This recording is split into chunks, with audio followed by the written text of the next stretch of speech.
The rain didn't tap my window. It drummed like a warning I pretended not to hear. I balanced my phone on my knee and typed through the ache behind my eyes. Rent was due at 8 in the morning. Lily's antibiotics were $27 more than the coupon said. The radiator in our uptown walk-up hissed like it was furious with me personally. "Brandon, you promised," I whispered, then erased the line. Begging never worked. Facts did. I wrote what mattered. Lily's fever spiked again. "I covered rent the last 2 months. You said $1,200 by today. Don't vanish on your own daughter." I stared at the screen until my vision stuttered. Then I added the thing I should never have typed. "If you don't pay, I'll call the Morelli people you bragged about. I have the name." I hit send. Silence pooled. Outside, the rain blurred the streetlights into long, trembling spears. Our third-floor window rattled, a bus sighed at the corner. Somewhere a couple fought and apologized and promised. Chicago never stopped breathing, even when you wanted it to. I tucked Lily's blanket under her chin. Her skin was cool at last. The lavender nightlight painted the room soft and safe, an illusion I needed badly. She opened her eyes just enough to find my hand. "Water, 2 sips," I whispered, then back to dreams. She obeyed because 4-year-olds are better at trusting than surviving. Back on the thrifted couch, I waited for the 3 dots to appear. Nothing. I set the phone face down, because adults do childish things when they're afraid, and rubbed the sore spot under my left shoulder blade that meant I'd carried too many shifts and too many worries. The phone buzzed. I flipped it over so fast it skidded to the rug. Who is this? Not Brandon's number. My stomach went cold, then colder. I squinted at the contacts. I'd tapped the line above his name, an area code I didn't recognize. Maybe a rideshare driver I'd once texted. Maybe a mistake. Maybe not. "Sorry, wrong person. Please ignore." A beat, then another. Then, what Morelli name? Not a question. An extraction. I typed nothing for exactly 10 seconds and counted my heartbeat, because someone on the internet had told me that slows panic. I erased 3 responses, then sent the safest lie I could find. My ex mentioned the name. "I'm tired. Ignore me, my mistake." "Your name." I glanced toward Lily's room, felt a tiny gravity pulling me back to her. I should have blocked the number. I should have thrown the phone into the sink and poured coffee over it, like holy water. Instead, I stared at the cursor, blinking like a slow metronome inside my life. I typed, "This isn't necessary. I'm sorry to have bothered you." No one replied. The rain got louder. The radiator spit. I stood, turned off the lamp, and in the darkness our living room looked like a set waiting for actors who would never arrive. My thoughts did that jagged snowstorm thing. I told myself the text would be swallowed by the city and dissolved. The phone buzzed again. "I already know who you are, Ms. Hayes." Every letter was a small knife. 4708 North Racine Avenue, Unit 3F. I didn't breathe. I didn't move. Even my fear held still, like prey. "How is Lily's throat?" The phone slipped out of my hand and thudded into the rug. My knees found the couch edge. My fingers found the armrest.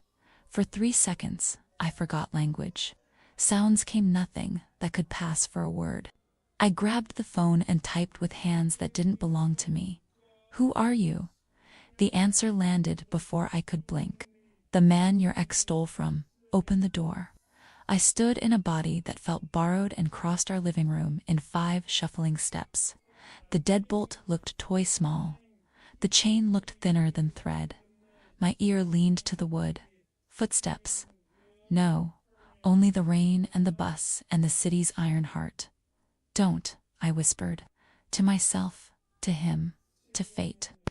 3 quiet knocks answered. Precise. Lily's voice floated down the hallway. A small ghost worried about the living. "It's okay," I called, steady as I could. "It's just the rain." The knocks didn't repeat. The phone hummed again. I'm not here to hurt your daughter.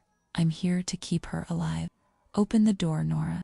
He used my first name the way people who sign checks use pens. Turn the lock. The hallway light sliced across my floor, thin and pale.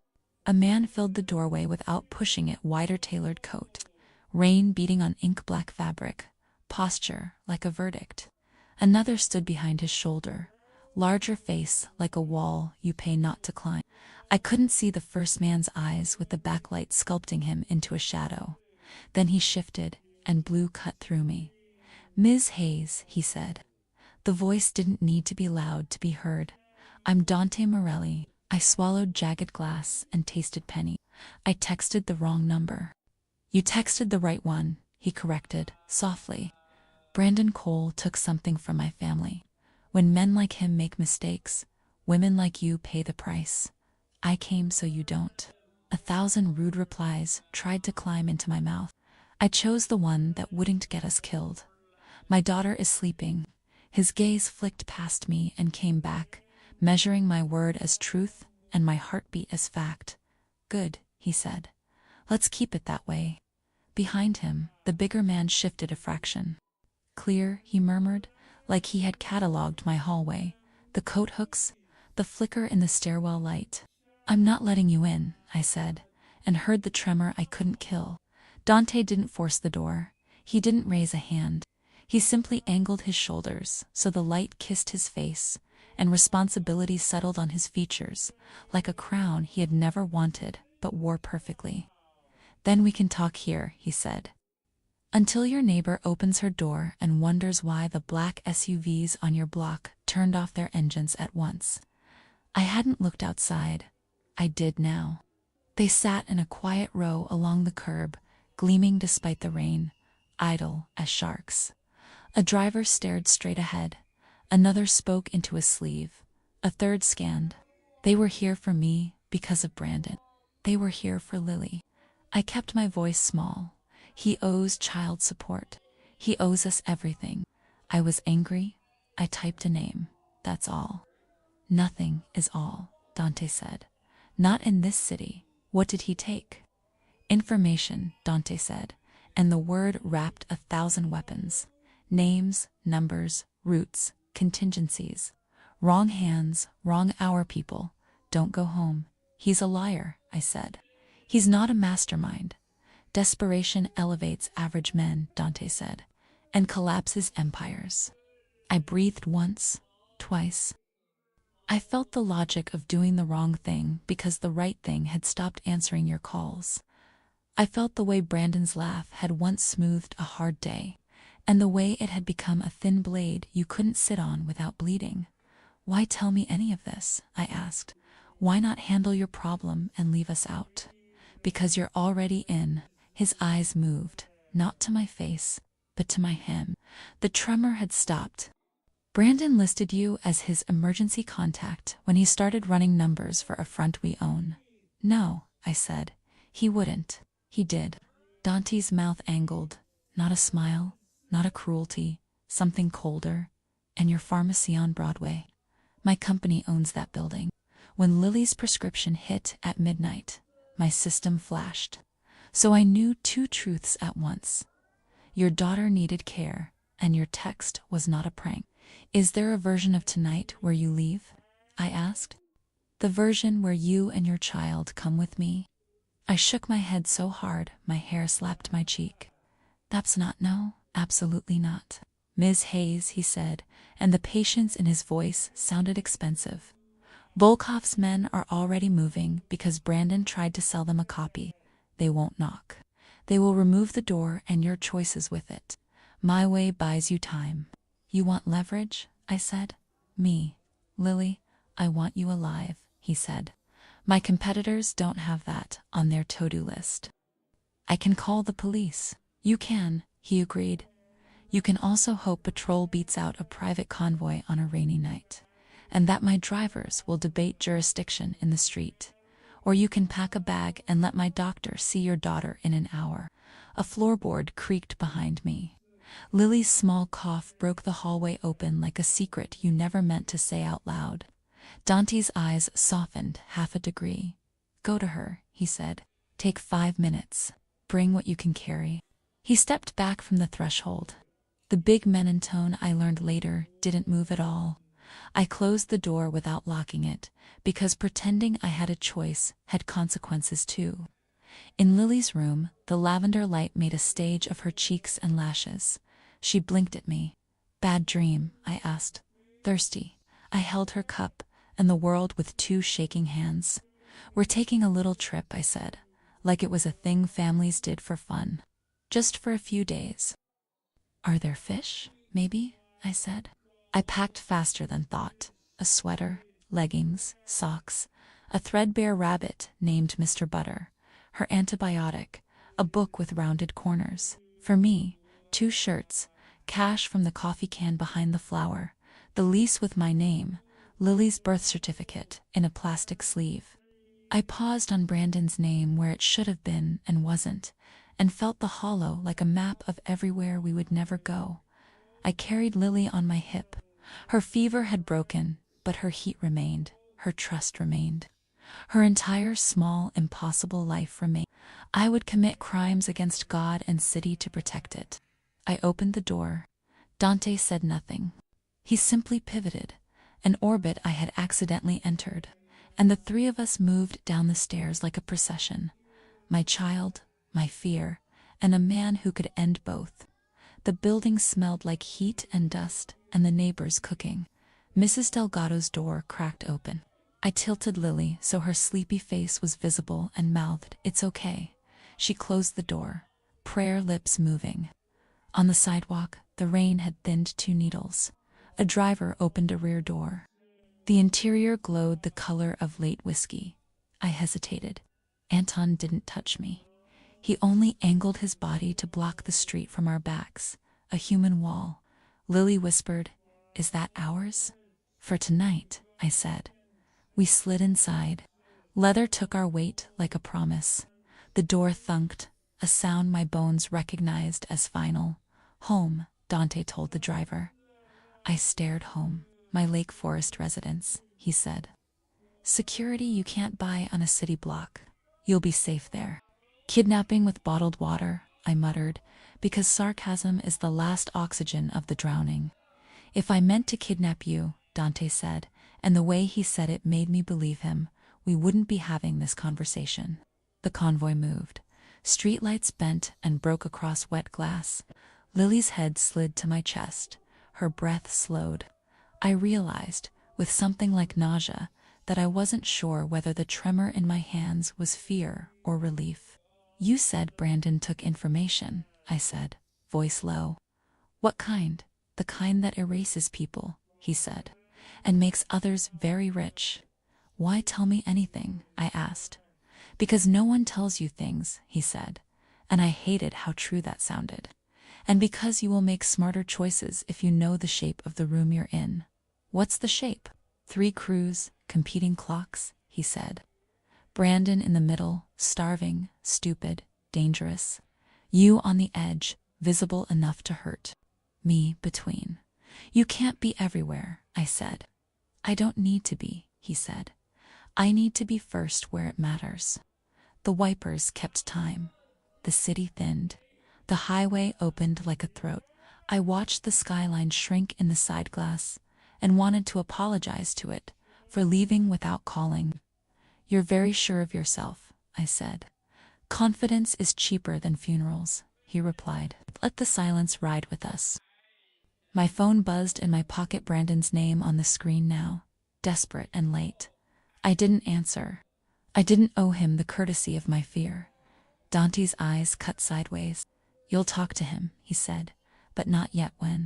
When Lily is asleep in a bed that locks from the inside," he said, and I understood the shape of care he offered. Steel, not softness. The gate swallowed us. The drive curved through trees and hedges that had never scraped for rent. The house rose from the dark like a choice with consequences. Inside, warmth met the wet. A woman with silver-shot black hair and a spine made of architecture appeared like she'd been conjured. "Rosa," Dante said. She took us in with 1 glance and 10 judgments I could not read. "The small one is ill." Better, I said, but yes. Doctor in 30, she replied. Upstairs, East Suite. Dante looked at me as if offering, not ordering. It's yours for now. My voice found the seam between gratitude and fury.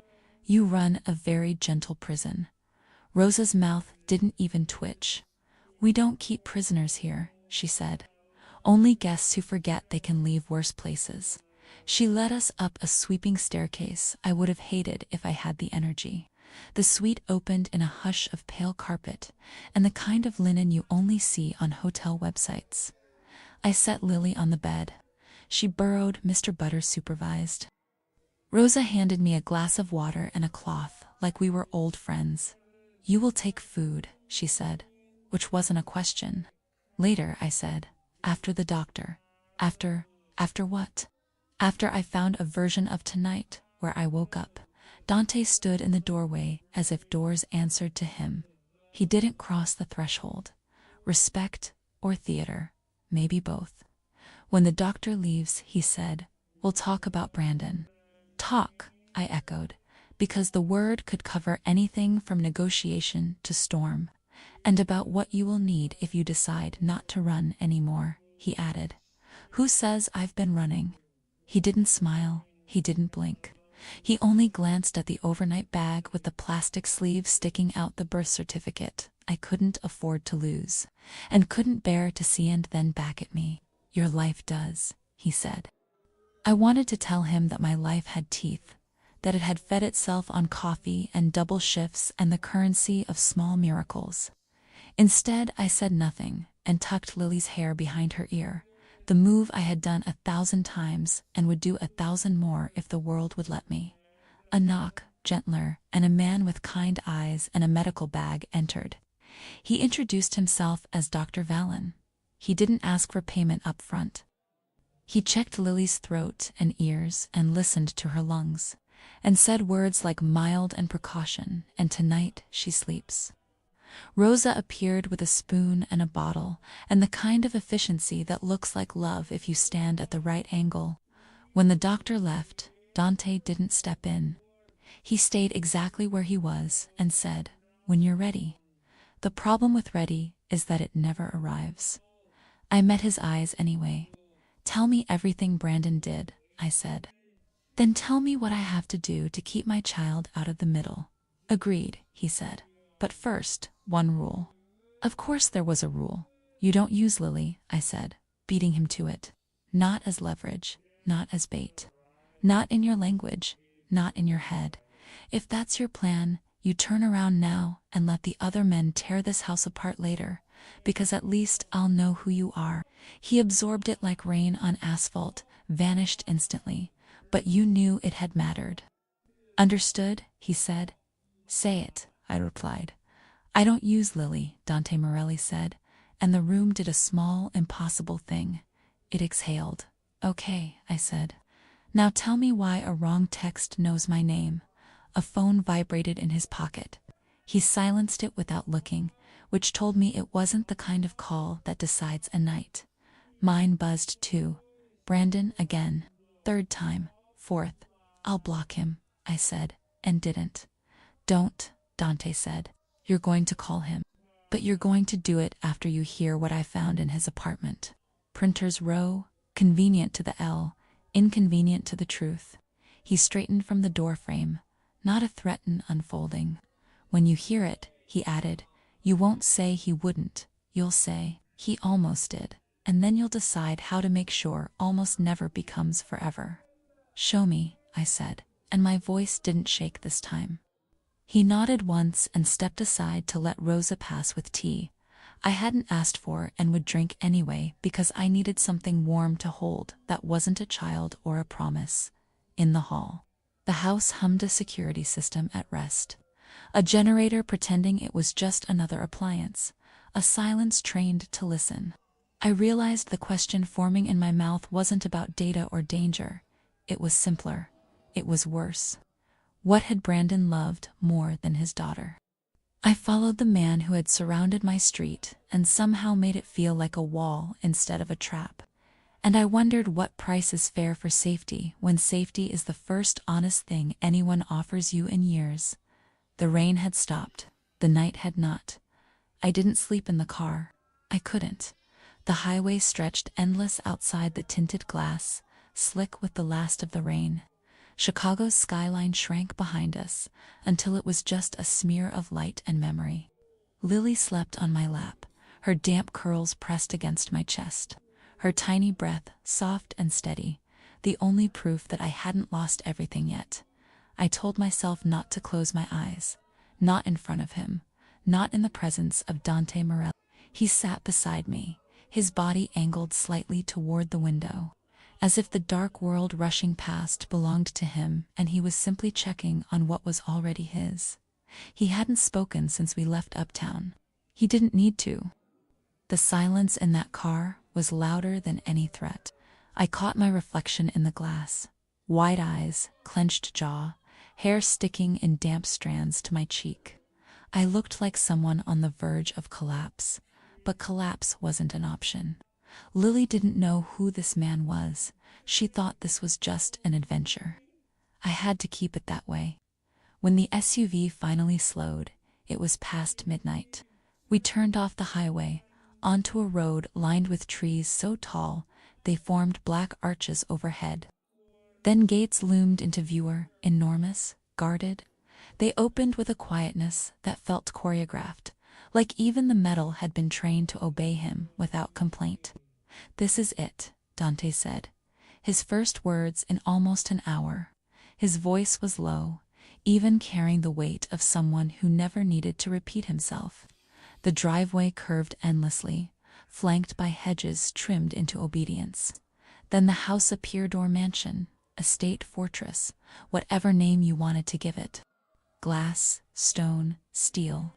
It didn't just sit on the land, it commanded it. I clutched Lily tighter, suddenly aware of how small we were, how replaceable. The SUV stopped beneath a wide portico. A woman waited at the top of the steps, straight-backed, silver-streaked hair pulled into a severe knot, eyes that had already assessed me before I'd even opened the door. Behind her stood Anton, the wall of muscle from the hallway. He had his hands clasped neatly in front of him, like a bodyguard at a funeral. "Rosa," Dante said simply, as if that explained everything, but she didn't frown either. "The East Suite is ready," she said, her accent faint but unmistakably Italian. "Dr. Vallon will arrive within the hour." I let out a breath I hadn't realized I was holding. At least Lily would be seen by someone who wasn't me, armed with a bottle of generic ibuprofen and frantic prayers. Inside, the house was impossibly wide. Marble floors reflected soft pools of light. Art I couldn't name but knew was worth more than my entire life lined the walls. Everything smelled faintly of leather, polish, and control. Rosa led us up a staircase that curved like a ribbon into the second floor. The suite she opened was bigger than my apartment, 2 bedrooms, a sitting area, and windows that looked out on grounds lit by discreet spotlights. "She needs rest," Rosa said, handing me a folded blanket, her tone brisk, efficient. "There are clothes in the dresser, not hers, but they will serve." I looked at Dante, who had remained in the doorway, his presence like a second shadow stretching into the room. "You've thought of everything," I said, unable to hide the bitterness. "I've thought of survival," he corrected. "For you or for us?" His gaze didn't waver. Before I could respond, a knock came at the door. "I'm Dr. Vallon," he said, with a slight bow. "May I?" I nodded, hovering at the bedside as he examined Lily. He checked her throat, listened to her lungs, and whispered encouragements that made her smile in her half-sleep. He prescribed a course of antibiotics, handed Rosa precise instructions, and assured me Lily's fever was broken. Relief washed through me, but it didn't erase the knot in my stomach. When the doctor left, Rosa disappeared as quietly as she had appeared. Only Dante remained. He stepped inside now, just far enough to close the door behind him. The click of the latch felt heavier than it should have. "We need to talk," he said. I crossed my arms. About what Brandon stole from you. About why my daughter and I are suddenly prisoners in your mansion. Guests, he corrected again. Alive guests. Which is more than I can promise if you stayed in Uptown. I let out a laugh, sharp and humorless. So this is your kindness, surrounding me with cars, pulling me from my home, and locking me in a gilded cage. You think this is a cage. A cage is what Volkov would build for you. This is a fortress, and it is the only thing standing between your child and a grave. The name hit me like cold water. Volkov, Russian, brutal, patient. He's been circling this city for months, waiting for a weakness. Brandon gave him one. His voice sharpened. You mentioned my name in that text. That alone makes you leverage. You understand? I swallowed hard. So what now? You keep me here until you catch him. Yes, and you'll help me find him. I shook my head instantly. No, I want nothing to do with this. Brandon left us months ago. He's not my problem anymore. Dante's eyes darkened. He made you his problem the moment he used your name. He tied you to my business, whether you knew it or not. And if I can find you in minutes, others will too. My pulse thudded in my ears. He was right. God help me. He was right. What if I refuse? I asked, voice low. And when Volkov comes, you'll wish I hadn't. Silence stretched. I glanced at Lily, curled up and safe for the moment, and knew the truth before I admitted it. Fine, I said, but I want guarantees. Lily is never bait, never leverage. You don't use her to get to him. For a moment, Dante didn't respond. Then he nodded once, slowly understood. Say it, I pressed. His gaze didn't flicker. I don't use Lily. Something in my chest loosened, just a fraction. Good, I whispered. Dante studied me, and for the first time since he'd appeared in my doorway, I thought I saw something flicker behind his control. Not softness, exactly, but recognition. Respect, maybe. You'll see tomorrow, he said finally, what Brandon left behind. And then you'll understand why this is no longer just my problem, more his.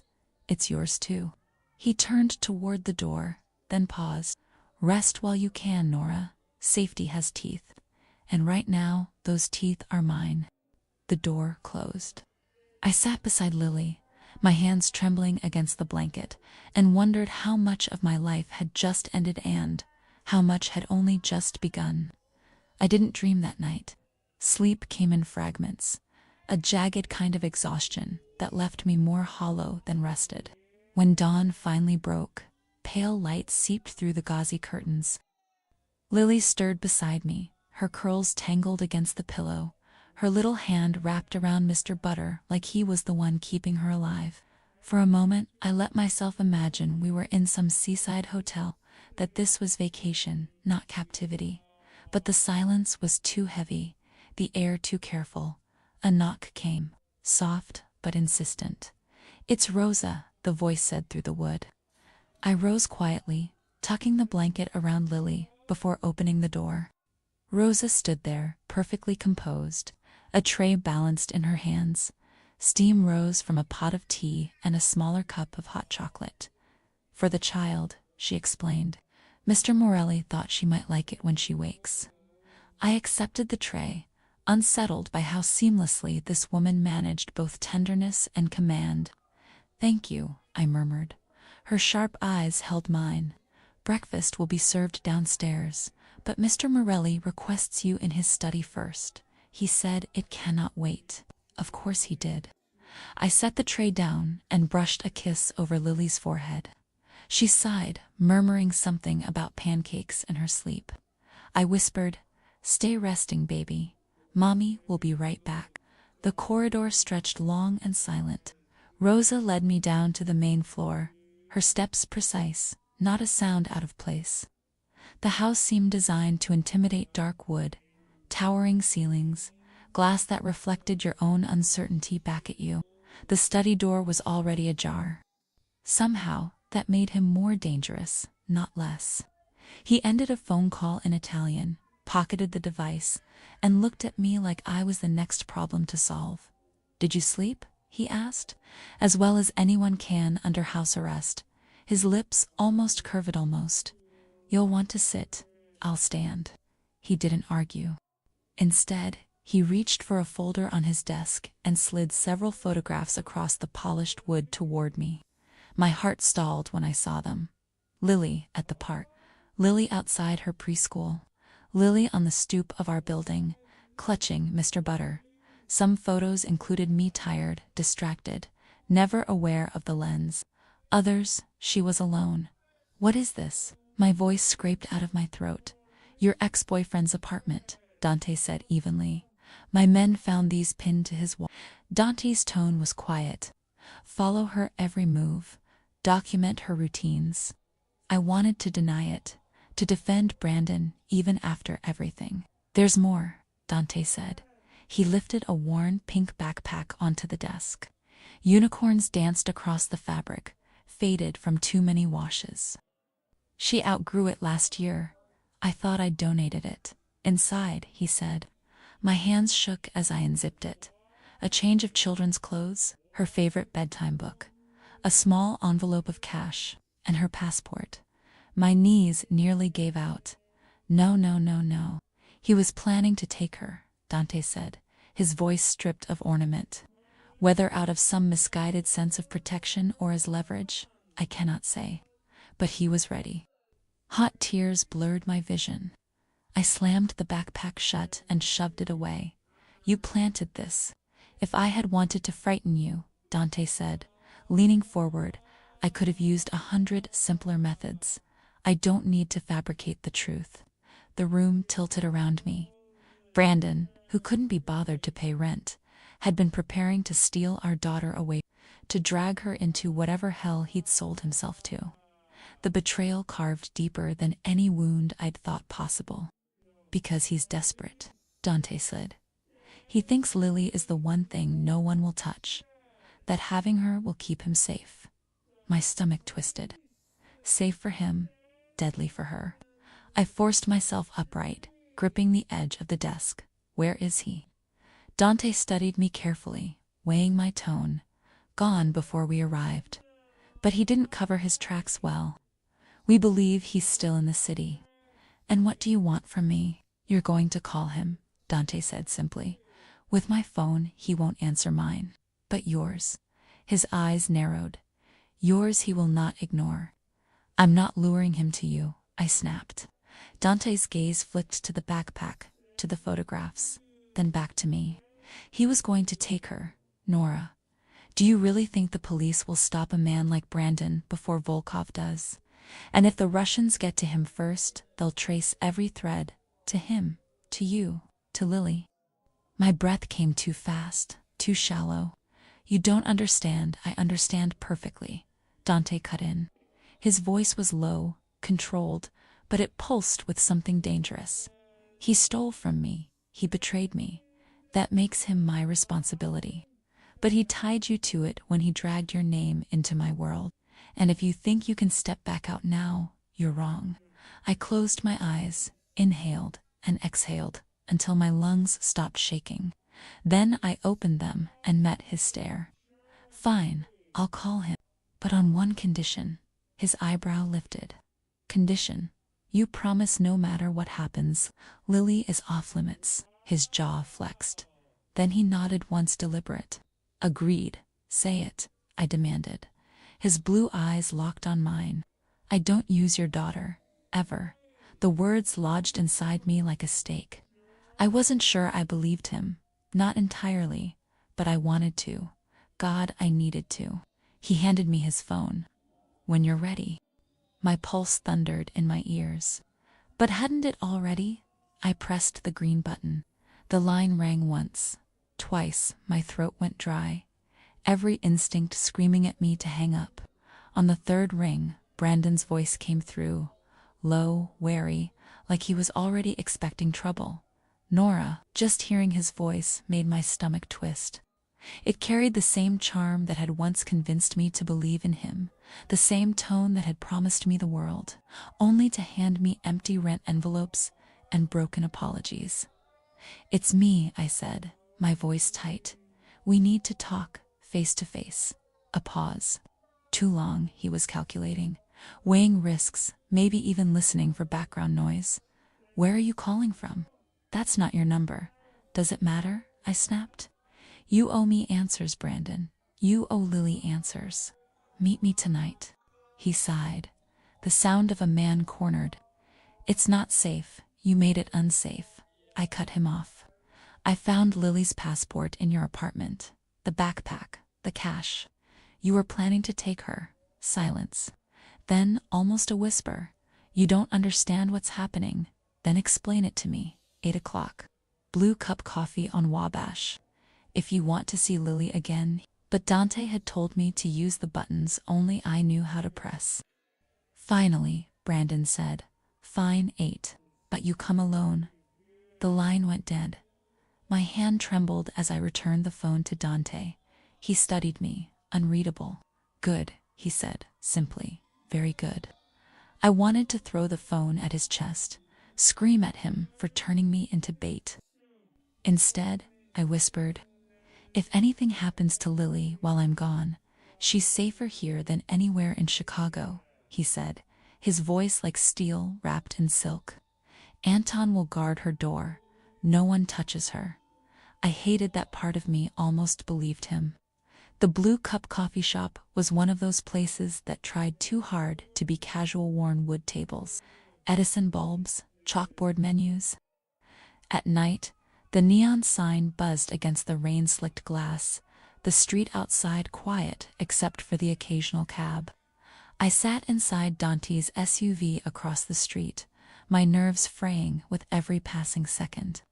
Dante was beside me, dressed in another tailored suit, though less formal than before. 2 more SUVs idled nearby, strategically placed like black chess pieces. "You understand the rules," Dante said. "Yes," I muttered. I go in. I make him sit. Dante's eyes flicked to me. "You're not bait, Nora. You're leverage. There's a difference that's supposed to make me feel better." "It should," he said softly, almost to himself. I pushed open the door before I could think better of it. The cool air slapped my face. My boots clicked on wet pavement as I crossed the street. I gripped the handle of the coffee shop door and stepped inside. The bell chimed. Brandon sat in the back corner, who'd pulled low, a coffee in front of him he hadn't touched. He looked thinner, sharper, his eyes darting constantly toward the door. When he saw me, something almost like relief flickered across his face, then hardened into suspicion. "Nora," he said, standing slightly. "Sit," I ordered. My voice surprised even me, strong, controlled. He sank back down, hands restless on the table. "Where's Lily?" "Safe. Which is more than I can say for you." His eyes narrowed. "You don't know what you're doing." "Then explain it. Why the backpack? Why the passport?" He leaned forward, lowering his voice. "I was trying to protect her, I hissed. "By kidnapping her, by dragging her into whatever hell you've sold yourself into. You don't understand, Nora. These people, they don't stop. They'll come for you. For her, I needed leverage." My stomach churned. "You were going to use your daughter as a shield." His silence was answer enough. A man in a dark coat lingering by the corner. Another across the street, pretending to smoke. Not Dante's men. Russians. Panic surged. Brandon noticed too, his face drained. They followed me. My pulse spiked. "Then we leave." "Now," he shook his head violently. "If I move, they'll know. Just stay calm." A man stepped in, broad-shouldered, cold eyes sweeping the cafe. Another followed. Both spoke with accents thick as frost. "Coffee," one muttered, though his eyes never left us. Brandon's hand gripped mine under the table, trembling. "They're here for me. You have to go." But before I could move, the bell chimed again. Dante, he entered like he owned the air, his presence filling the small cafe. Anton was right behind him. The Russians stiffened, but Dante's calm was a weapon sharper than theirs. "Gentlemen," he said smoothly, glancing at them with polite disdain before fixing his gaze on Brandon. "We need to talk." Brandon stood, panic in his eyes. "Not here, not now." "Sit down," Dante ordered. The Russians exchanged looks. Anton moved first, slamming the man's wrist against the counter. A gun clattered to the floor. The barista screamed and ducked. The other Russian lunged, but Dante stepped aside, fluid, controlled, and in an instant had him pinned against the wall with the barrel of a gun pressed under his jaw. Brandon bolted for the back door. "Brandon," I shouted, but he was already gone. Dante cursed under his breath, slammed the Russian into the wall once more, then released him just long enough for Anton to finish the job. Both men were down within seconds, groaning, disarmed. Dante turned to me, eyes blazing. "Are you hurt?" I shook my head, still trembling. "Then we move now." We rushed out into the street, headlights flooding the pavement as the convoy pulled up. Dante shoved me into the SUV, Anton right behind. Brandon was gone, but the Russians had made their move. And for the first time, I realized Dante had been right all along. We weren't just caught in his war. We were the prize everyone else wanted to claim. The ride back to the estate was silent, but not peaceful. I sat with Lily's rabbit clutched in my hands, staring at the blurred streaks of city lights as we sped north. My body buzzed with leftover adrenaline, my mind replaying the chaos inside that coffee shop. Brandon's wild eyes, the Russian's cold stares, Dante's steady violence. Every detail felt carved into my memory, sharp and unyielding. Brandon had run. Again, that was his specialty, running and leaving others to clean up the wreckage. This time, he'd dragged Lily and me into a world that had teeth and claws. Dante's voice finally cut through the suffocating silence. "You see it now." I turned toward him, heat flaring in my chest. "See what? That? I was stupid enough to believe you'd protect me without turning me into bait." His expression didn't change, but his eyes glinted, sharp and deliberate. "You're alive. That cafe should have been a morgue by now. My men kept it from becoming one. And Brandon," my voice cracked, anger colliding with despair. "You let him run." "No," Dante said calmly. "He ran. There's a difference." I wanted to scream, to tell him how hollow his distinctions sounded. Without Dante and Anton, I wouldn't have walked out of there. I pressed my forehead against the cool glass, whispering, "He'll never stop. Brandon won't stop until he drags us all down with him." Dante didn't reply, but I felt his gaze linger on me, heavy as iron. When we arrived at the estate, Rosa was waiting in the foyer, her sharp eyes flicking between me and Dante, reading the story written on our faces without a single word exchanged. "Upstairs," she ordered quietly. "The child is fine. She has not woken." Relief washed through me, so strong it nearly dropped me to my knees. I rushed past her, up the wide staircase, into the suite where Lily slept peacefully in the oversized bed, her curls spread like a halo. I sat beside her, clutching her hand, my body trembling now that the danger was over.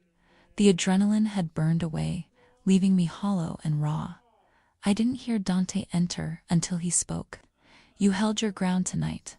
I turned sharply, bristling. "Don't you dare turn this into some twisted compliment." I was terrified. I still am. His gaze softened barely, but enough that I saw it. "Fear keeps you sharp. Fear is why you and your daughter are alive." "Fear isn't living," I snapped. For a moment, silence stretched between us. He studied Lily, his expression unreadable, before finally saying, "You have my word again. I will not let her be used. Not by me, not by anyone." I wanted to believe him. God help me, I wanted to. But words were easy. Promises even easier. I'd been burned by both. Still, something in his tone anchored inside me. The next morning, Rosa arrived with a tray of breakfast. Lily was delighted pancakes, shaped like hearts, strawberries arranged in a perfect circle. She laughed, her small world untouched by the shadows closing in. For a moment, it felt almost normal, but normal didn't last. When Rosa left, I found a slip of paper tucked under the tray. My breath caught as I read the single line written in Dante's precise handwriting. "Meet me in the West Garden. We need to talk." I hesitated, heart pounding, before slipping out while Lily played with her crayons on the bed. The West Garden was vast, manicured, quiet. I found Dante near a stone fountain where koi swam lazily beneath the surface. He didn't look at me as I approached, his gaze fixed on the water. "Volkov won't stop," he said. "The cafe was a test. Next time, it won't be a public place. It'll be your doorstep or hers." His eyes flicked toward the house, toward Lily's window. My chest tightened. Then why not end this now? Why not use me the way you want to and get it over with? He finally turned, his expression colder than the morning air. "Because you said no, and I told you I heard you." Something in me cracked at that, not from fear, but from the realization that Dante Morelli, Mafia heir, criminal king, was binding himself to a promise he had no reason to keep. I swallowed hard.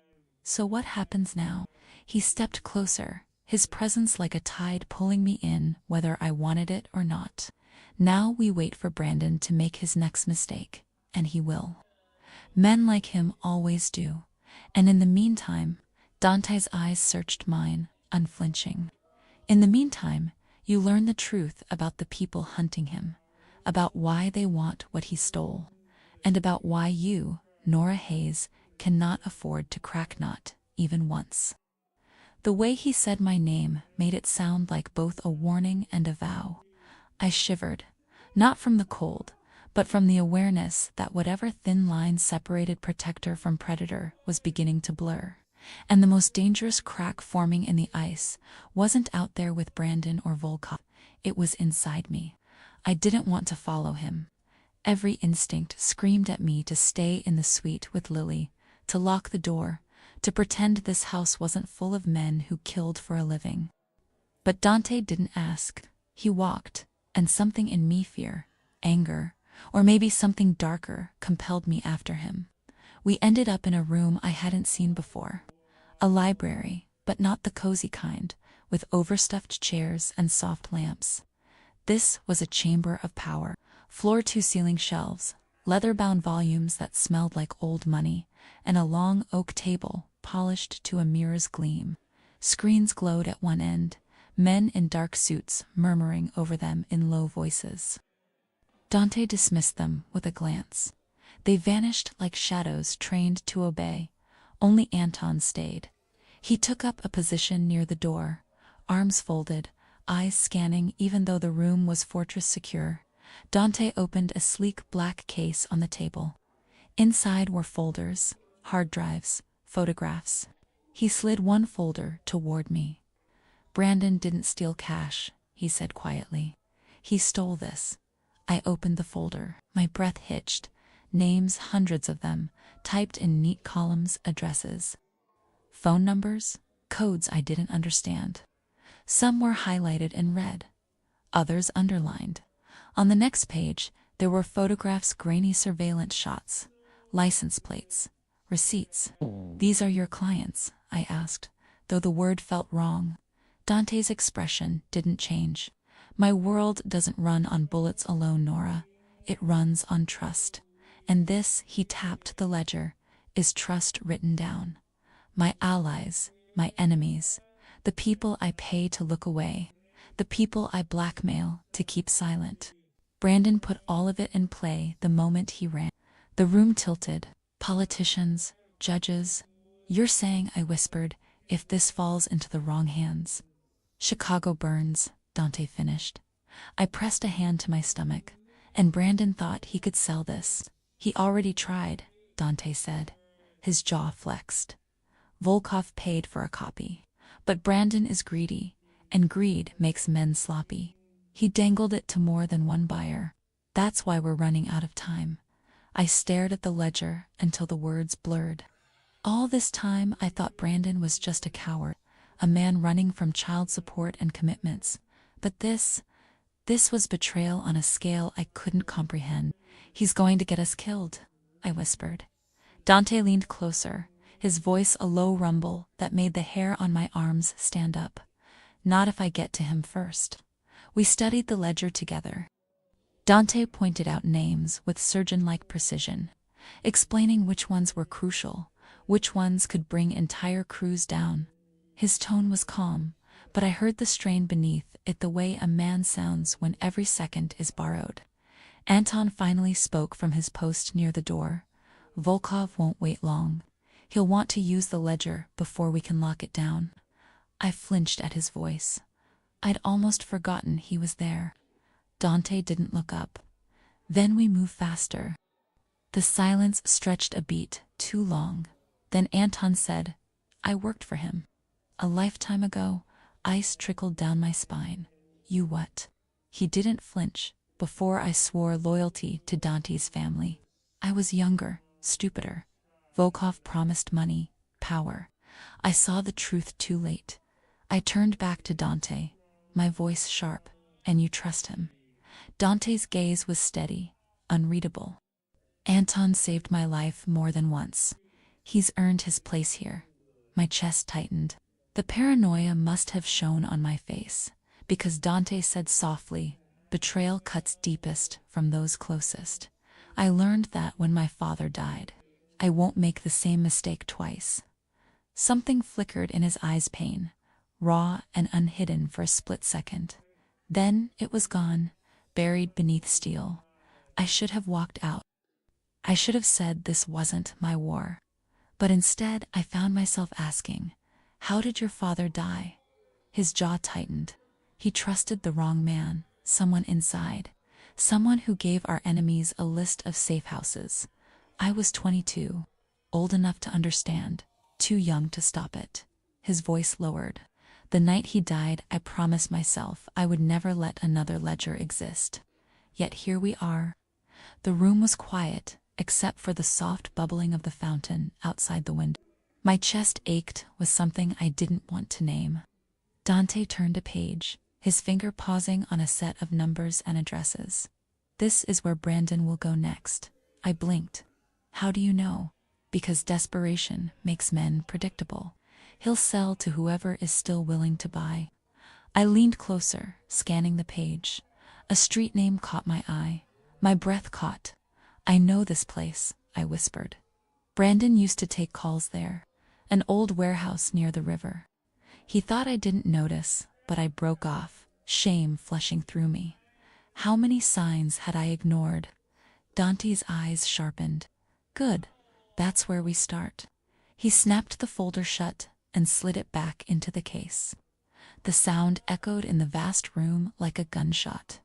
"Tomorrow," he said, "we end this game." I swallowed hard, clutching the edge of the table to steady myself. Tomorrow, another battlefield I hadn't chosen. As I followed him out of the library, one thought circled relentlessly in my head. Brandon had stolen a ledger of names, but the name that mattered most was mine.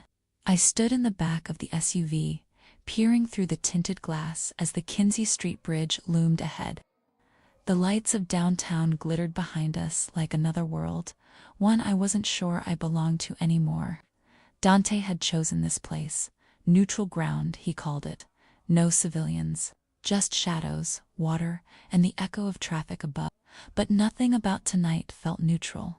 Beside me, Dante adjusted the cuffs of his charcoal suit jacket, the movement precise, ritualistic. He wasn't nervous, I wasn't even sure the man was capable of it.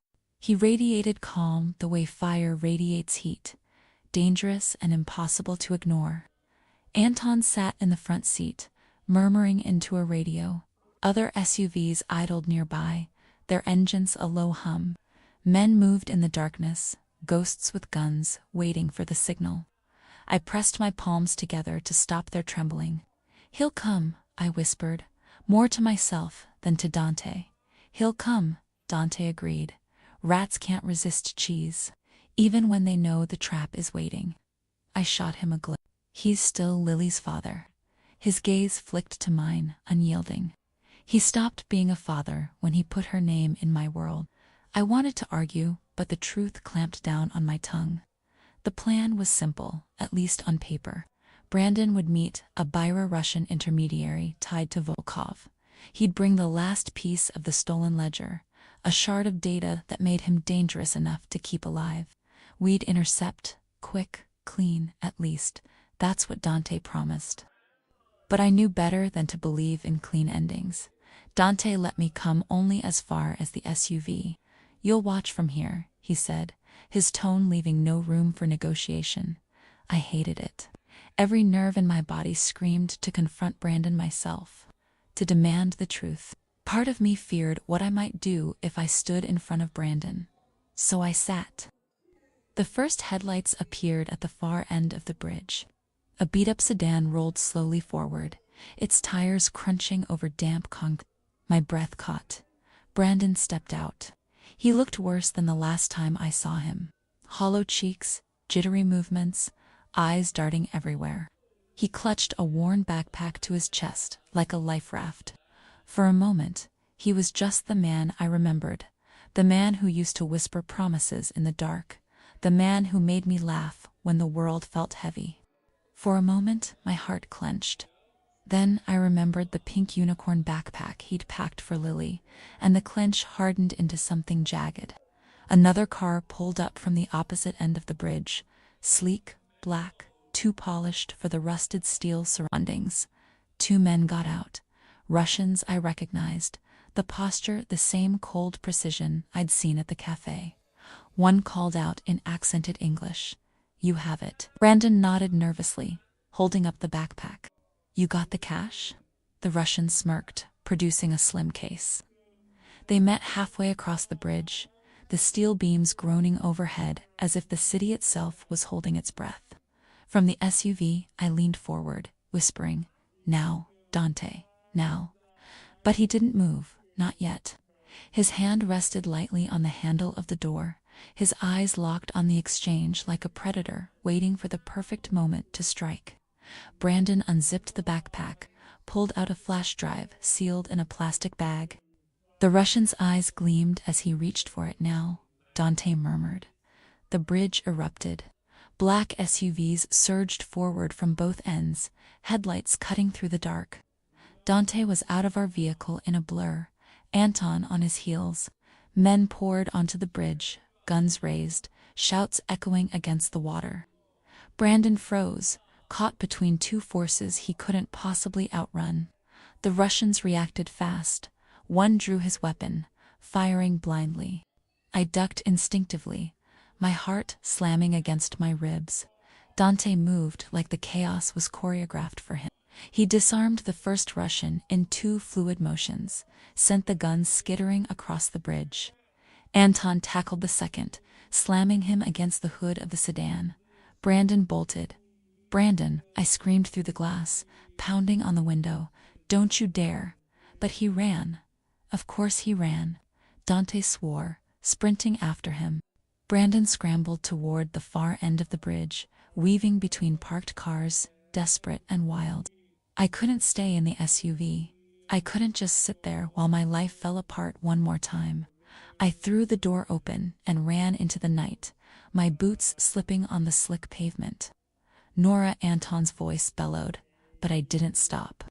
I caught sight of Brandon ahead, stumbling, clutching the flash drive. Dante was closing in, his long strides eating the distance. "Brandon," I shouted again, my voice tearing through the cold air. He glanced back. For a split second, our eyes met. His were wide, frantic, and then regret. But regret didn't slow him down. A shot rang out. I screamed, ducking. For a heartbeat, I thought I'd been hit. But Brandon staggered, clutching his arm, blood soaking through his sleeve. Dante reached him in 2 strides, slamming him against the steel railing. Brandon cried out, the flash drive tumbling from his grasp. It skidded across the pavement, stopping just inches from my boots. I bent, snatched it up, my hand trembling around the small piece of plastic that carried so much power. Dante's voice was low, lethal. "You're done, Brandon." Brandon whimpered, his face twisted with pain. You don't understand. They'll kill me if I don't. They'll kill you anyway, Dante said coldly. And they'll kill her too. His gaze flicked toward me, sharp as a blade. The Russians were being dragged away, restrained by Dante's men. Sirens wailed faintly in the distance. Someone must have called the police. We had seconds before this bridge became a war zone. Dante wrenched Brandon away from the railing, shoving him toward Anton. Take him. Brandon's panicked eyes locked on mine. Nora, please, tell them I was trying to save you, to save Lily. My throat closed. I wanted to believe him. God help me, I wanted to. But the unicorn backpack haunted me. The photographs, the ledger, and then the Russian nearest us spat words in his thick accent, laughing through bloodied lips. She doesn't know, does she? The Russian grinned, teeth stained red. Ask your lover, Morelli. He knows. Dante's gun pressed into the man's temple in an instant, his voice calm, deadly. Not another word. But it was too late. The words had already lodged in my chest like shrapnel. My name in the ledger. And Dante hadn't told me. I couldn't hear the sirens anymore. All I could hear were those words. Her name is in the ledger too. They rattled inside me, louder than the gunshots, louder than Brandon's pleas, louder even than Dante's commands. My name in his world. When the SUVs pulled away from the bridge, Brandon cuffed and bleeding in the back seat, I sat rigid beside him. The flash drive gripped so tightly in my fist that the plastic dug into my palm. He kept whispering, my name, Nora, please. But I refused to turn. I stared out at the Black River, refusing to let him see the tears burning my eyes. Dante rode in the front, silent. His profile was carved in stone, jaw clenched, hands steady on the wheel, even as the city lights flickered across his face. He knew he had to know. When we finally reached the estate, I was out of the car before anyone else, storming past Rose's startled expression in the foyer. I didn't wait for instructions. I didn't wait for permission. I climbed the stairs 2 at a time, the rage in my chest hotter than fear. Dante caught up to me just as I slammed the suite door shut. My voice cracked like a whip. He paused in the doorway, his presence filling the frame.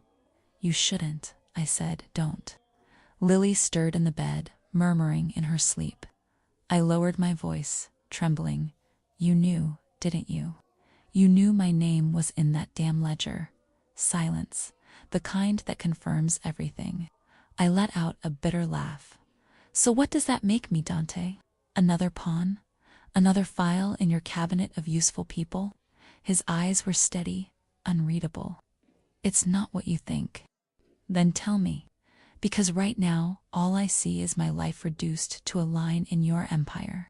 And you, I jabbed a finger toward him, my breath coming hard. Dante stepped inside, shutting the door behind him. If I had told you then, you would have run. Straight into the Russian's arms. You don't get to decide what I can handle. He moved closer, and for the first time I stepped back, my shoulders brushing the wall. His voice dropped to a low, dangerous rumble. Nora, if Volkov knows your name is in that ledger, it means Brandon gave it to him. You weren't a pawn. You were a shield. He tied you to my family so no one would dare touch you without inviting war. But war is already here. My stomach dropped. Brandon had written me in, not as a lover, not as Lily's mother, as a piece in his desperate game. My chest tightened. So what am I to you? Collateral, a liability. Dante's jaw tightened, then softly, a responsibility. I hated the way the word landed inside me, heavy, binding. I shoved past him, pacing the room. No, I'm done being someone else's responsibility. First Brandon, now you. I won't be the reason men die in back alleys, or the reason Lily grows up behind walls. Do you hear me? He watched me, silent, until my voice broke. Then he said, you're stronger than you. But strength doesn't mean refusing help. It means choosing where to stand. I turned on him, eyes blazing. And where exactly do you think I should stand, Dante? Beside you? Behind you? or in a grave dug by Russians who think I know more than I do? For the first time since I'd met him, he didn't have an immediate answer. Later that night, Rosa brought tea I didn't drink. She set it quietly on the nightstand, her sharp eyes softening when they landed on me. "You blame him," she said simply. I scoffed. She tilted her head, "Or he waited. Sometimes waiting is a form of protection." I glared. "That ledger could destroy lives, and mine is in it." "How is that protection?" Rosa's voice lowered. "Because now you belong to this house, and no one dares touch what belongs here." The words should have chilled me. They did, but underneath the chill was something else, something I didn't want to name: ownership, shelter, prison, sanctuary. Could a thing be all of them at once? When Rosa left, I sat by Lily's bed, stroking her curls as she breathed softly against her pillow. I whispered promises I wasn't sure I could, that she'd be safe, that she'd grow up free, that I wouldn't let men with guns and ledgers write her story the way they'd written mine. Behind me, the door creaked. Dante's voice, quiet. "I'm leaving tomorrow night. With or without you, Volkov won't stop, and Brandon knows too much. Decide where you stand, Nora." I can't turn. I kept stroking Lily's hair, whispering more to myself than to him. There have to be lines we don't cross. His footsteps paused, and what if crossing them is the only way to survive? The door closed softly, and I sat in the dim light, staring at my daughter, wondering which lines I'd be willing to erase if it meant she kept breathing. The night began to still. I'd learned something in the past days. Stillness in Dante Morelli's world was never peace. It was the coil before the strike. Lily was asleep early, worn out after playing in the garden with Rosa.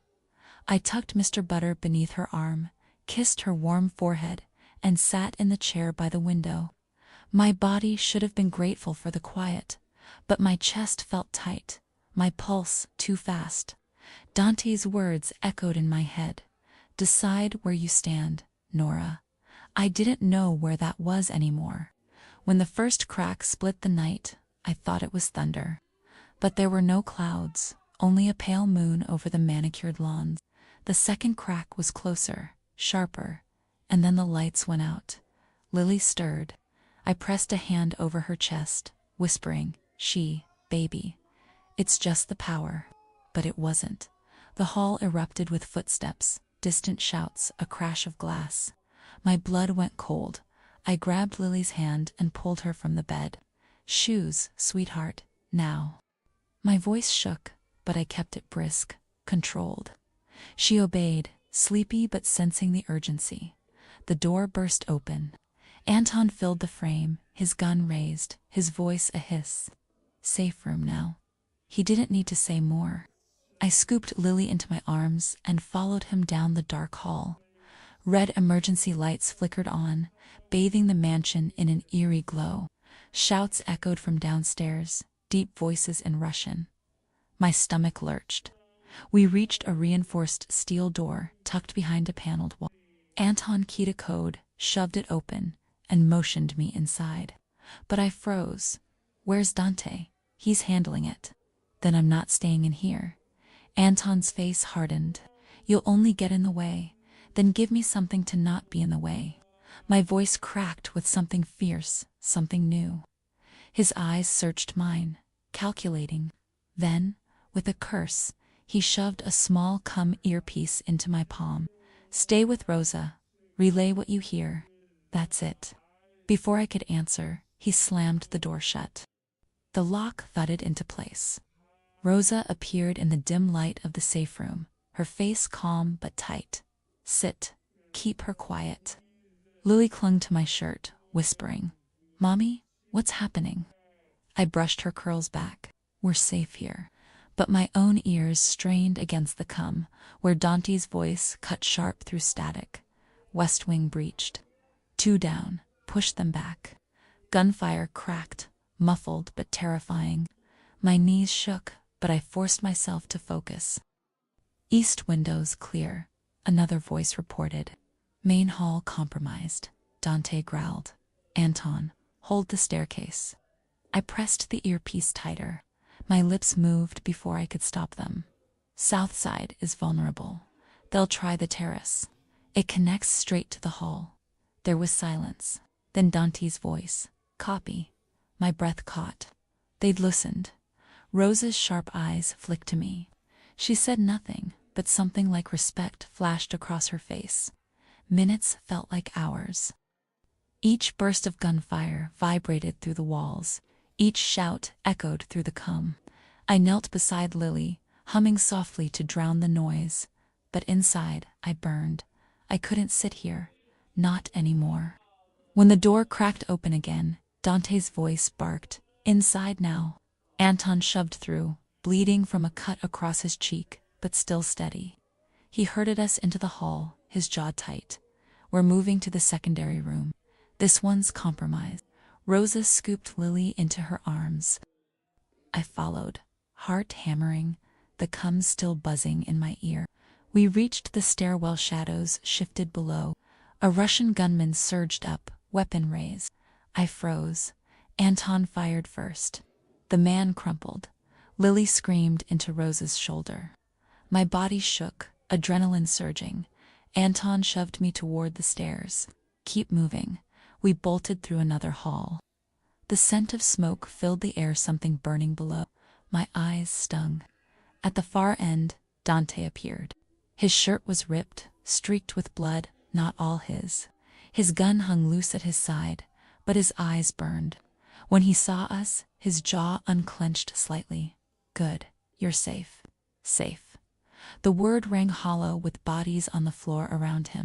We moved into another hidden chamber, this one deeper, colder, lined with steel.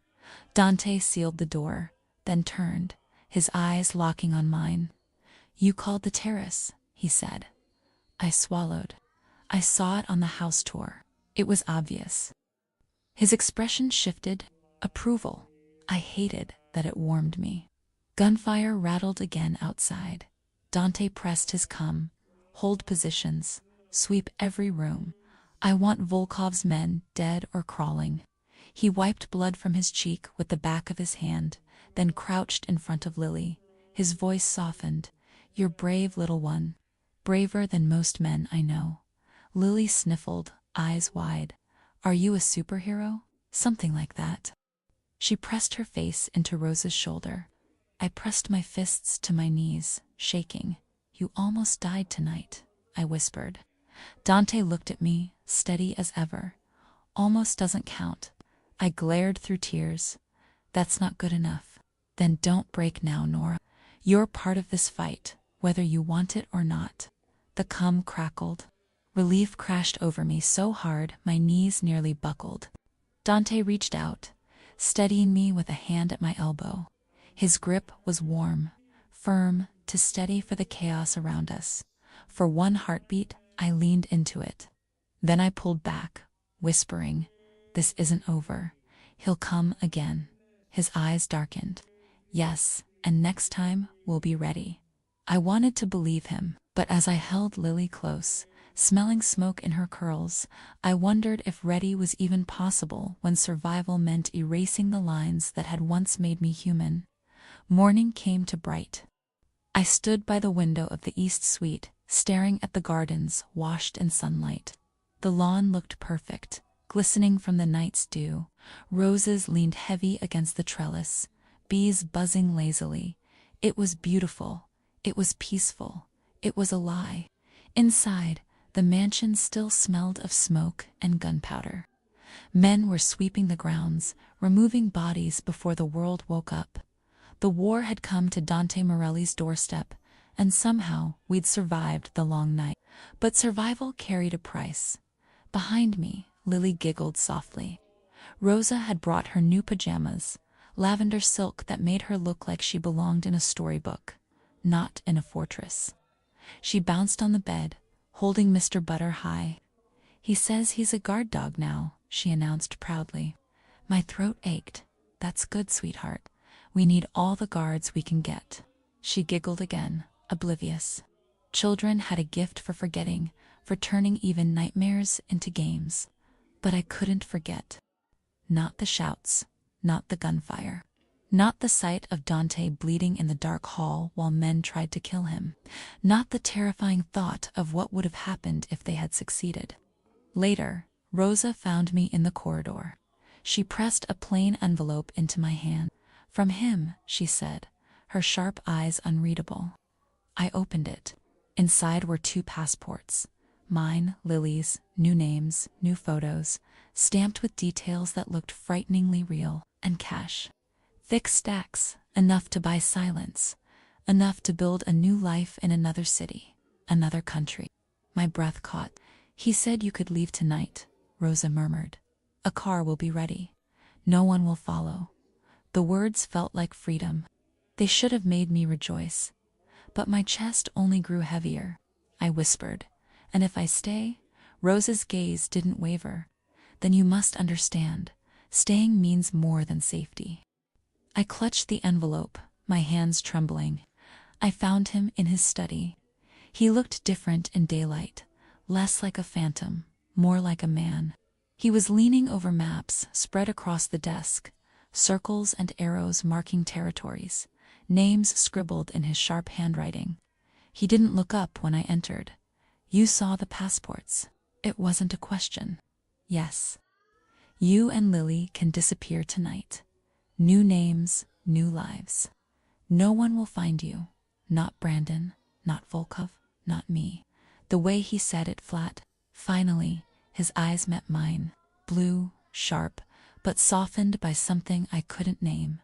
"Then you stay. Not as a prisoner. Not as leverage, as something else." My pulse stumbled. What something else?